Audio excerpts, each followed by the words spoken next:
Hi guys. I hope you guys are doing fine wherever you are.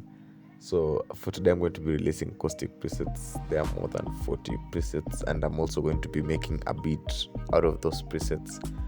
Yeah. So before I start, please kindly subscribe. Let me select a scale first. I'm going for the minor, maybe an F. Yeah, maybe an F minor.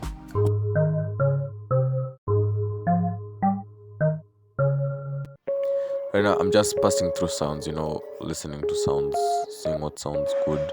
And remember all this. Wow, this one sounds good. All this are sounds you'll find in the presets. Yeah.